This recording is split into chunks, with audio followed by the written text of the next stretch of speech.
Assalamu alaikum. Welcome back to another video. I hope you are fit and fine and you are practicing spoken English every single day. আশা করি তোমরা সবাই ভালো আছো এবং বাসায় নিয়মিত স্পোকেন ইংলিশ প্র্যাকটিস করছো। তাহলে চলো আজকে নতুন আরেকটি ক্লাস আমরা করি। গ্রীষ্মকাল, সামার, বর্ষা, রেইন সিজন, শরৎ, অ্যাটম, হেমন্ত, লেট ওয়াটার, শীত, উইন্টার, বসন্ত, স্প্রিং। এই যে 6টি ঋতু আছে, 6টি ঋতুর নাম আমরা ইংলিশে এভাবেই জানার চেষ্টা করব।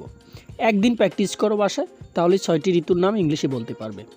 আর আমরা অনেক কিছুই জানি, কিন্তু কিছু কিছু বিষয় আছে যেগুলো খুবই ছোট টপিকস, কিন্তু আমরা জানি না, জানার আগ্রহ রাখি না, এজন্য কিন্তু আমরা শিখতে পারি না। কিন্তু একদম সিম্পল, তুমি চাইলে 1 ঘন্টা প্র্যাকটিস করলেই কিন্তু এই 6 ঋতুর নাম তুমি ইংলিশে বলতে পারবে।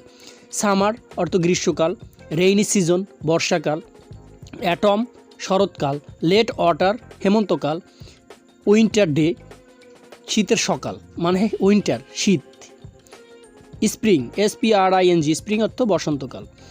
I saw him go out আমি তাকে বাইরে যেতে দেখলাম। I saw him go out now আমি তাকে এখন বাইরে যেতে দেখলাম। ধন্যবাদ সকলকে এবং আমি আশা করব ভিডিওটি সম্পূর্ণ দেখবে এবং বাসায় প্র্যাকটিস করবে।